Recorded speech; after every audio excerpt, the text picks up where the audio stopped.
Well, happy Monday, brothers and sisters. I hope you had a great weekend, a wonderful Mother's Day. I am really thankful you've joined me for today's devotion. We're in Psalm 22.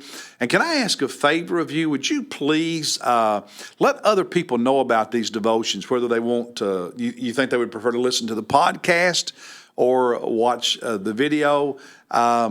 Just encourage them to join us. And also, if you'd like to keep up with more of what's going on in my own ministry here at First Baptist Rock Hill or my own life, I encourage you to follow me on Instagram or Twitter. The address is there on the screen right now, and so just check it out. I'd love for you to follow me on those two platforms. All right, today Psalm 22, and here's the question I want to ask to help us as we think about Psalm 22.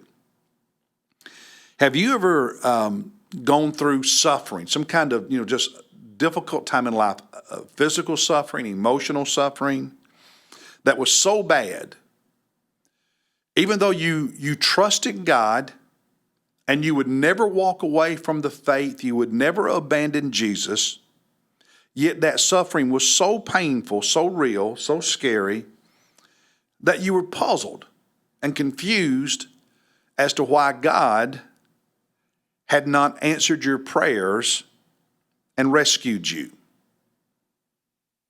Why, even though you trusted God and loved Him and were praying, God allowed you to still suffer, and you were puzzled by that. Well, that describes David as he writes Psalm 22. Look at verses 1 and 2. He says, my God, why have you forsaken me? Now, by the way, last week in one of the devotions, I mentioned that there are passages in the Old Testament that had a double meaning, that it meant something to the original author in the original context, but it also had a double meaning because it applied to Jesus in the future. This is one of those places because what did Jesus quote on the cross? What did Jesus say when He was dying on the cross? And the Gospels tell us, my God, why have you forsaken me? And remember, King David, Jesus is a descendant, but David was sort of a type pointing toward the real King of Kings, the real eternal King, Jesus Christ. But anyway, so David cries out in this psalm, my God, why have you forsaken me? Far from my deliverance are the words of my groaning. What he means there is I am groaning, I'm crying out in pain, and a long way off is my deliverance. My deliverance isn't close. I've been crying and praying and hurting, and it doesn't seem like an end in sight. So deliverance for me is still a far, far distance off. And then he said in verse 2, oh my God, I cry by day, but you do not answer, and by night, I cry at night as well, but I have no rest. So you hear the anguish, the turmoil, the hurt, the confusion in David during this difficult time in his life. And his situation is so bad that he describes it like being surrounded by a bunch of wild animals that want to attack. And in chapter 22, down in verses 12 and 13, he says, many bulls have surrounded me, strong bulls have encircled me. Now, some bulls can be really mean. They really can. They can hurt you. Verse 13, he says, they open wide their mouth at me as a ravening and roaring lion. He says, my suffering is like this wild animal is wanting to just tear me to pieces. Verse 16, he says, dogs have surrounded me. A band of evildoers have encompassed me. They pierced my hands and my feet. Have you ever been bitten by a dog? David says it's like they're biting my hands and my feet. It's just awful. This is how bad I'm hurting right now in this. I don't know what was going on in David's life. I don't know the cause of his suffering. I just know he was hurting and he was in anguish. Verses 20 and 21, deliver my soul from the sword, my only life, well, we only get one, my only life from the power of the dog. Save me, in verse 21, from the lion's mouth, from the horns of the wild oxen. It's not that David was really being attacked by lions and dogs and oxen. He's saying, my hurt is so serious that that's the best way I can describe it. It's like all these wild animals are biting me and hurting me and trying to kill me. And yet, in the midst of that, in David's confusion, notice his faith.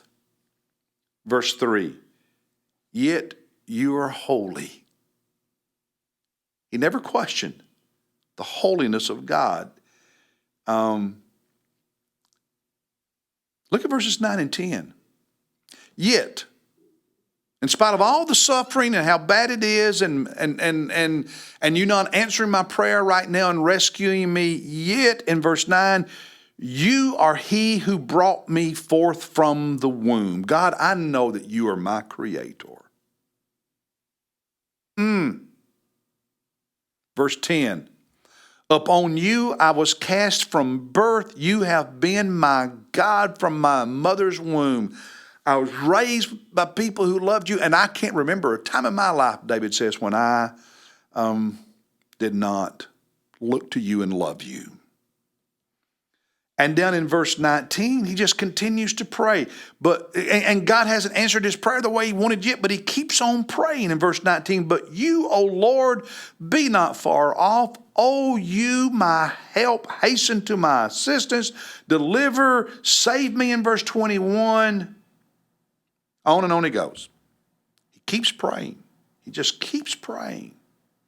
And in verse 22, I will tell of your name to my brethren in the midst of the assembly, the gathering of God's people, I will praise you. So in spite of how bad it was and the things he didn't understand, he kept on trusting God, kept on loving God, kept on praying to God, and publicly kept on praising God. Wow. Some lessons there for us when we go through hard times. To keep your faith strong, do these things. Number one, be honest with yourself and with God. David was remarkably honest with God in this psalm. Be honest. Be respectful. Okay? Be respectful. Don't talk to God with disrespect. Be respectful. But be honest with God. Keep trusting God. Keep loving God. Keep praying to God. And keep praising God.